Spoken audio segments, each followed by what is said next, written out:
Oi pessoal, aqui é a Fran Borges do Poesias, Prosas e Algo Mais, tudo bem com vocês?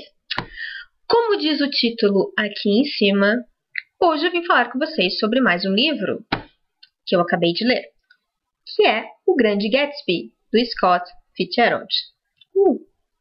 Tá aqui. Que é este camaradinho aqui, vamos ver se dá pra ver aí, que fotinha é muito pequena. Pois é, eu me propus a ler todo mês um clássico. E o clássico do mês é O Grande Gatsby. E eu começo com uma pergunta. Você tem medo de clássicos? Tem muitas pessoas que têm medo dos clássicos, não é? Porque vão achar que pegam para ler e aquela leitura vai se arrastar, que terá palavras muito complicadas e não é a sua época, então não vai passar. Se você tem medo de clássicos e quer perder este medo, eu te indico, comece pelo Grande Gatsby. Porque ele tem um ritmo, gente, alucinante. Do primeiro capítulo ao último, você não consegue parar de ler. E a leitura flui perfeitamente. A escrita não é das mais difíceis. É fantástico o livro. Bem, se não fosse só por isso, temos também alguns outros indicativos para você querer ler O Grande Gatsby. Ele está listado entre os 100 melhores romances de língua inglesa do século XX. E sabe qual é a colocação dele?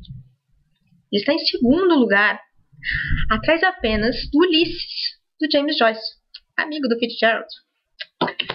Bem, além disso, ele também é tido pela maioria dos críticos literários que eu já li como a obra-prima do Gatsby.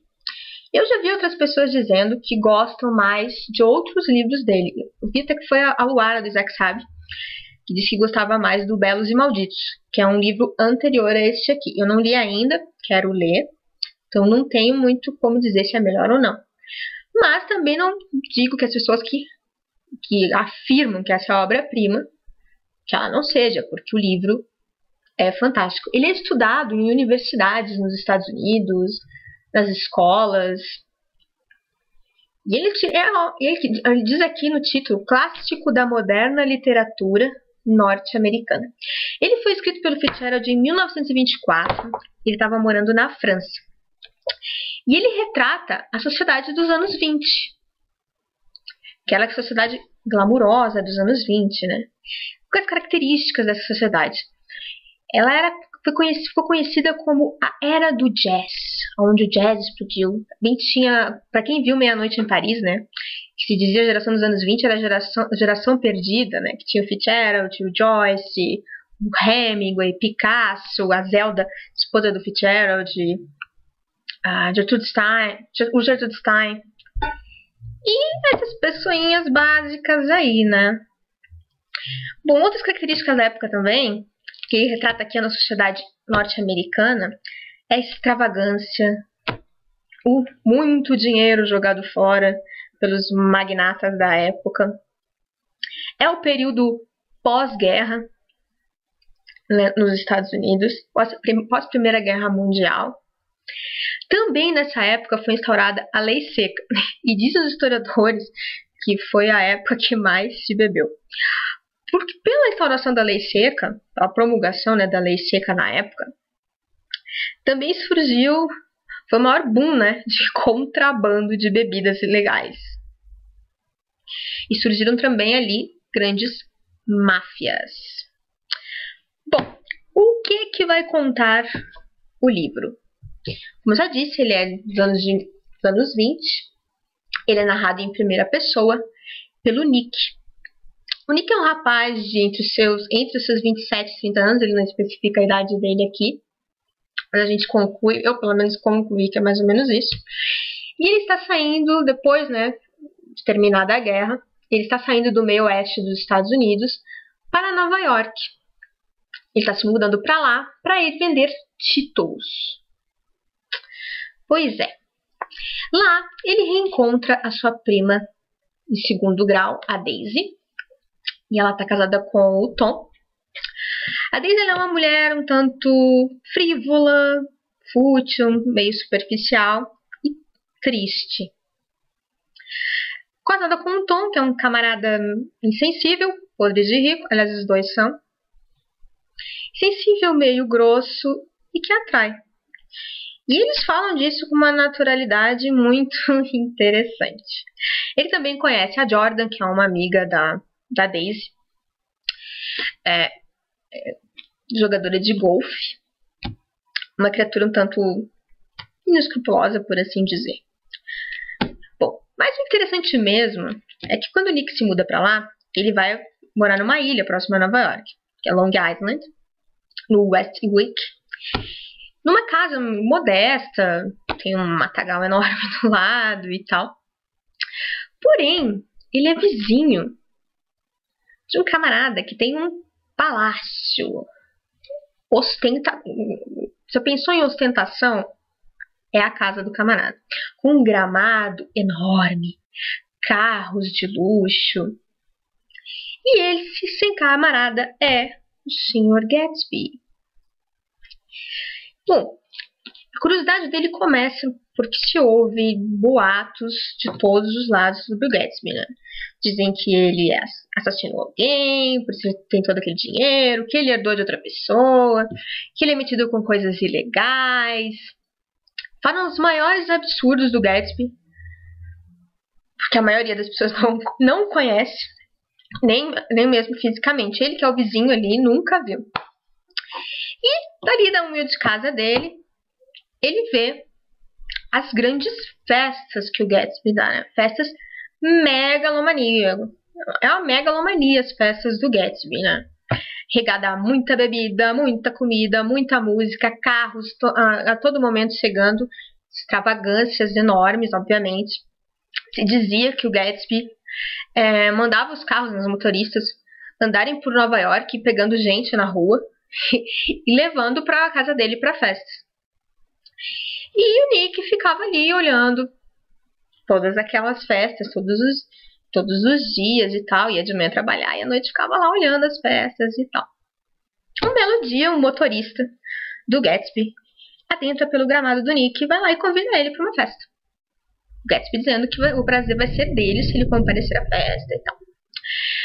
Então ele vai para a festa e lá ele encontra a Jordan, né, a amiga da Daisy e tal. E ele acompanha de perto aquelas pessoas completamente estranhas, uma mais bizarra do que a outra, naquela festa maluca. Todo mundo bebendo e fazendo loucuras, se jogando na piscina. E festas inacreditáveis. Aquilo parece uma Broadway particular que o Gatsby criou lá dentro, né? É fantástico como ele descreve as festas e como tá acontecendo tudo isso. E aquele burburinho sempre, um fala uma coisa do Gatsby, outro fala outra coisa do Gatsby, e ele pergunta pra um pra outro se eles viram, se eles sabem quem é o Gatsby, e ninguém sabe quem é o Gatsby. Ninguém sabe quem é. Aí, ninguém sabe quem é o camarada e tal, e a festa vai rolando, aí de repente ele está lá sentado numa mesa, e um cara começa a puxar conversa com ele, e ele fala do Gatsby e tal, e de repente ele se apresenta, não eu que sou o Gatsby. Na cara do Nick e tal, né? Eles acabam depois dessa festa se tornando próximos. Porém, o que o Nick descobre depois é que o Gatsby se aproxima dele porque descobre que o Nick é primo da Daisy. E a Daisy e o Gatsby tiveram um romance no passado, 5 anos atrás. Aliás, ele é muito específico, 5 anos, alguns meses e não sei tantos dias. Ele é muito específico, né, o Gatsby. E ele descobre que o Gatsby faz todas aquelas festas e toda essa ostentação apenas para reencontrar, para reconquistar, para ter a Daisy outra vez. A partir disso, ele pede pro... Ele não pede, não. Ele pede pra Jordan pedir pro Nick marcar um encontro entre ele e a Daisy. E é a partir daí que o romance explode, que a coisa toda acontece. São cenas fantásticas, diálogos incríveis, descrições maravilhosas do Nick sobre toda a situação. Tudo por que ler o Grande Gatsby?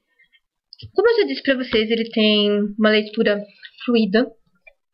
Você vai passar muito rápido por ele.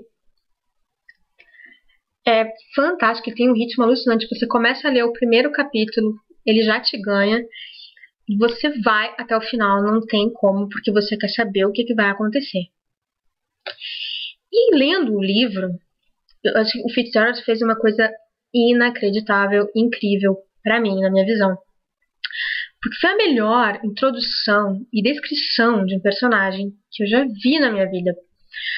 Porque o Nick começa o livro, né, falando desses rumores em torno do Gatsby, falando das coisas que se diz que ele faz, e aquela curiosidade, ele fica muito curioso com o Gatsby, e você entra naquilo ali, fica curioso junto, e começa a tecer teorias de quem realmente é o Gatsby, o que realmente ele faz.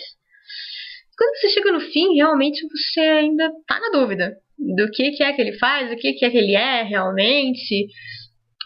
O Gatsby é um dos personagens mais fascinantes que eu já vi na minha vida. É incrível as descrições dele. Vou ler até um trecho aqui pra vocês, que é quando... Se alguém não gosta de spoiler, gente, para o vídeo agora. Tá? Que é quando... Não é bem spoiler, é só uma passagem, isso não vai mudar nada no livro pra vocês lerem.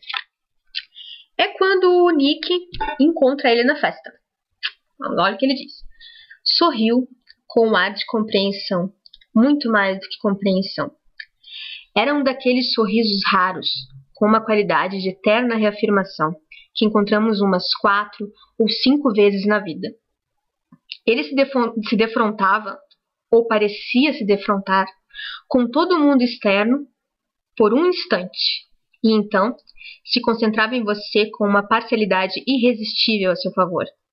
Ele o entendia na medida em que você desejava ser entendido. Acreditava em você como você desejaria acreditar em si mesmo, e lhe garantia que guardava de você a impressão que, a melhor maneira, você esperava transmitir. Isso ele falando do Gatsby, quando conheceu o Gatsby, quando ele sorriu, e que ele passava isso pro Nick. E todas as descrições anteriores dele encontrá-lo, vai ficando aquela curiosidade de você de saber, de descobrir, de ver o que é o Gatsby. Bom, uma característica incrível que eu achei que Fitzgerald colocou nesse livro é a construção dos personagens. Como eu já disse, o Gatsby é incrível, mas os outros personagens também são fantásticos. Tanto o Nick, quanto a Daisy, quanto o Tom, a amante do Tom. As descrições, a construção dos personagens é fantástica. E eu devo dizer que a Daisy entrou pro meu hall de personagens mais odiadas. Porque uma mulher irritante, Senhor do céu. Ela é fútil, superficial, egocêntrica, irritante, total. E o Tom também é um mala. É um mala. Mas é aqueles personagens que você lê com gosto de odiar, sabe? Você quer, mas com gosto. Muito gosto. Bom, então, como eu estava dizendo para vocês, se vocês querem começar por um clássico, eu indicaria o Grande Gatsby. Totalmente. Vocês vão perder o medo dos clássicos lendo o Grande Gatsby. Porque pode confiar em mim, gente. Vocês vão começar a ler e não vão querer parar. É um livro fantástico. O final dele é um chute na bunda bem legal. É uma pancada, assim, uma pancada enorme. Essa ediçãozinha que eu tenho aqui, que é da Best Bolsa, ela é muito legal, porque ela tem um prefácio da edição brasileira aqui, né, do tradutor. Ai, como é que é o nome dele aqui? O Roberto Mugiati. Mas eu aconselho vocês a não ler, tá? Eu sempre pulo pra história logo, porque vai que tem alguma informação sobre o livro aqui. Eu não quero, gente. Eu volto depois e leio ela. Tá? Eu aconselho vocês a pularem. E no final, gente, tem um apêndice aqui que é uma coisa fantástica de você depois que ler. Tem o texto do Grande Gatsby por um crítico americano. Tem até uma carta aqui, uma carta do revisor do Gatsby da época, fazendo elogios e colocando críticas para ele mudar alguma coisa ou outra no Grande Gatsby e tal. Tem o prefácio também americano, falando da história, pontuando os pontos fortes e tal. Ainda tem umas notas explanatórias de várias passagens. Umas notas explanatórias aqui de várias passagens do livro, que é muito interessante após a leitura você ler. E ainda tem uma mini biografia aqui do Fitzgerald. É muito legal essa ediçãozinha aqui. Apesar da capinha ficar mole e logo se destroçar um pouquinho, né? Porque sabe que essas livros não duram tanto. Mas é fantástica essa edição. E era isso. Eu indico muito para vocês o Grande Gatsby. Tenho certeza que vocês que temem os clássicos e vocês que não temem, se não leram ainda, vão amar. Ok? Eu adorei. Bom, gente, era isso. Se vocês estão vendo o vídeo, clique no gostei. Ajuda a divulgar o canal, gente, tá bom? Eu faço com tanto carinho aqui pra vocês. E pra mim também, né? Porque eu adoro falar sobre livros, sobre várias coisas aí. Se quiserem receber as nossas atualizações, se inscrevam aqui em cima. Eu vou deixar o link também da resenha escrita que eu fiz dele no blog, tá? Se vocês quiserem ler mais um pouco sobre ele e tal. E bem, vou ficando por aqui e até o próximo vídeo. Tchau, tchau!